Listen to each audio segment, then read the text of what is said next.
اعوذ باللہ من الشیطان الرجیم، بسم اللہ الرحمن الرحیم۔ السلام علیکم، میں ہوں نوید عباس، آپ میرا یوٹیوب چینل دیکھ رہے ہیں۔ خلائی مخلوق کی تلاش، دلچسپ حقائق۔ کیا اس کائنات میں ہمارے علاوہ کوئی ہے؟ یہ وہ سوال ہے جس کا جواب انسان نے صدیوں معلوم کرنے کی کوشش کی ہے۔ سائنسدان اس کے مناسب جواب کی تلاش میں لگے رہے ہیں، لیکن اب ایک چیز جان لیں، اگر خلا میں کوئی مخلوق ہے تو اس بات کا قوی امکان ہے کہ وہ سازگار خطے میں ملے گی۔ سازگار خطہ کسی ستارے کے گرد اس علاقے کو کہا جاتا ہے جہاں نہ بہت گرمی ہو اور نہ بہت ٹھنڈ۔ کیا ناسا کی دوربین خلائی مخلوق کا سراغ لگا پائے گی؟ دور دراز دنیاؤں کا کھوج لگانے والا مشن خلا میں روانہ ہوگا۔ دنیا کے ہجوم کا ایک ٹھنڈا سیارہ دریافت کرنے کے بعد بڑے سیارے کی دریافت پر ماہرین حیران ہیں۔ خلائی مخلوق کی زندگی کے ساتھ ہماری دلچسپی گلیلیو کی نئی دوربین کے بعد شروع ہوئی، جس سے ہمیں 17ویں صدی کے آغاز میں آسمانوں میں دیکھنے کی سہولت ملی۔ شروع میں چاند پر نظر آنے والے دھبوں کو سمندر سمجھا گیا اور یہ خیال کیا جاتا رہا کہ شاید ان میں جاندار پائے جاتے ہیں، لیکن اب ہم جانتے ہیں یہ دھبے سمندر نہیں ہیں بلکہ چاند کی سطح پر شہاب ثاقب کے ٹکڑے سے ٹکرانے سے وجود میں آنے والے گڑھے ہیں۔ ماہرین فلکیات ولیم ہرشل نے سن 1870 کی دہائی میں کہا تھا کہ سرخ سیارے یعنی مریخ پر رہنے والے مریخی باشندے انسانوں کے مقابلے میں طویل ہو سکتے ہیں۔ انہوں نے زیادہ طاقتور دوربینوں کو استعمال کرتے ہوئے مریخ کے ہجوم کے ساتھ ساتھ اس کے موسموں اور دنوں کی لمبائی کا تخمینہ لگایا۔ ولیم ہرشل کا کہنا ہے کہ سرخ سیارہ ہمارے سیارے کے مقابلے میں چھوٹا ہے، چنانچہ اس میں کم کشش ثقل ہے، جس کا مطلب ہے کہ مریخ کے باسیوں کے قد لمبے ہوں گے۔ مشہور جرمن فلاسفر ایمانوئل کانٹ نے دعویٰ کیا تھا کہ خلائی مخلوق کی ذہانت کا تعلق اس کے سورج سے فاصلے پر منحصر ہے۔ چونکہ عطارد سورج سے قریب ہے، اس لیے اس کے باسی احمق ہے، جبکہ زحل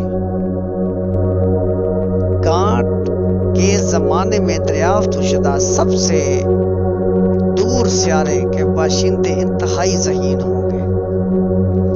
سکاٹ لینڈ کے ایک پادری اور سائنس کے استاد ٹامس ڈاک نے سن 1848 میں نظام شمسی کے اندر رہنے والی خلائی مخلوق کی تعداد کا حساب لگانے کی کوشش کی۔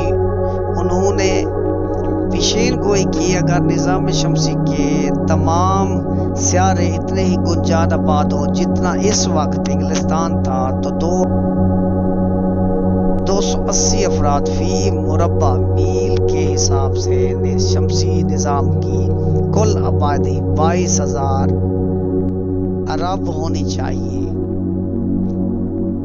نظام شمسی میں زندگی کو تلاش کرنے کے لیے بہترین جگہ ممکنہ طور پر مریخ جیسے قریبی سیاروں پر نہیں ہو سکتی، بلکہ دور بسنے والے ایک ایسے چاند پر ہو سکتی ہے جیسے کہ یوروپا جو مشتری کے گرد گھومتا ہے، اور انسیلاڈس زحل کا ایک چاند ہے۔ ان دونوں چاندوں پر مائع سمندر پایا جاتا ہے۔ ممکنہ طور پر وہاں اندرونی حرارت پیدا کرنے کا کوئی نظام پایا جاتا ہے جس سے یہ سمندر اندر سے مائع حالت میں ہے۔ خلائی ماہرین کا تخمینہ ہے کہ صرف ہماری کہکشاں میں زمین جیسے 40 ارب سیارے موجود ہو سکتے ہیں۔ اب تک ان میں سے 3800 کے قریب سیارے دریافت کیے جا چکے ہیں۔ تاہم اگر آپ پوری کہکشاؤں کی پیمائش کریں گے تو اس میں اربوں سال لگ سکتے ہیں۔ بہت سے ماہرین کا خیال ہے کہ اتنی بڑی تعداد میں پائے جانے والے سارے کے سارے بنجر نہیں ہو سکتے اور کہیں نہ کہیں زندگی موجود ہونے کا امکان ہے، لیکن دوربین سے دور دراز واقع سیاروں پر موجود زندگی کے آثار کیسے معلوم کیے جا سکتے ہیں؟ کیونکہ دوربین اتنی طاقتور نہیں ہے کہ دوسرے نظام ہائے شمسی کے سیاروں کی تصویر لے سکے۔ ایک طریقہ ایسی گیسوں کا کھوج لگانا ہے جو جاندار پیدا کرتے ہیں۔ مثال کے طور پر زمین کی فضا میں پائی جانے والی میتھین کا بڑا حصہ جانوروں کا پیدا کرتا ہے۔ سائنسدانوں کا خیال ہے کہ زندگی کی تلاش کے لیے کسی ستارے کے گرد گھومنے والے ان سیاروں پر توجہ مرکوز کی جائے جو ایسے سازگار خطے میں آتے ہیں جو نہ زیادہ گرم ہو اور نہ زیادہ ٹھنڈا ہو۔ ہماری زمین سورج کے گرد ایسے ہی خطے میں گردش کر رہی ہے۔ سائنسدانوں نے ہم سے قریب ترین ستارے پراکسیما سینٹوری کے گرد ایک ایسے ہی مدار کا پتہ چلایا ہے جہاں ایک سیارہ گھوم رہا ہے۔ خلا میں طویل سفر کے لیے بہت زیادہ توانائی درکار ہوتی ہے۔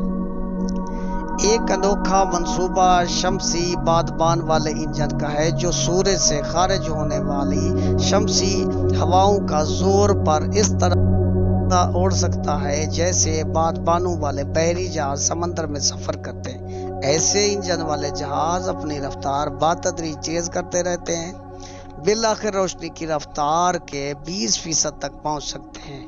شمسی بادبان والے خلائی جہاز کو نزدیک ترین ستارے پروکسیما سینٹوری تک پہنچنے کے لیے 20 سال لگیں گے، تاہم یہ ستارہ چونکہ زمین سے 4 نوری سال کے فاصلے پر واقع ہے، اس لیے وہاں سے ایک طرف کا سگنل آنے میں 4 سال کا وقت درکار ہوگا۔ یہ تو عین ممکن ہے کہ کائنات میں کہیں نہ کہیں زندگی موجود ہو، لیکن اکثر ماہرین کے مطابق یہ زندگی بہت ابتدائی اور سادہ شکل میں ہوگی، جیسے زمین پر جراثیم وغیرہ۔ لیکن کیا کہیں انسان کی طرح یا انسان سے زیادہ ذہین خلائی مخلوق کا وجود ہو سکتا ہے؟ اگر ہوا تو وہ کس حیت میں ہوں گے؟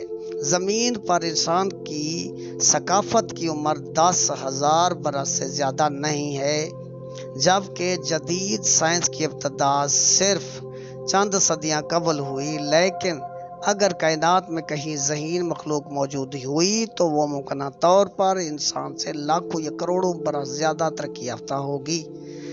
یہ بھی ہو سکتا ہے کہ وہ حیاتیاتی وجود پر انحصار کرتے ہوں اور ممکنہ طور پر روبوٹوں کا روپ دھار چکے ہوں۔ اگر ایسا ہوا تو پھر انہیں کسی سازگار خطے میں رہنے کی بھی ضرورت نہیں ہوگی، البتہ توانائی حاصل کرنے کے لیے پھر بھی انہیں کسی ستارے یا پھر بلیک ہول کے قریب رہنے کی ضرورت پڑے گی۔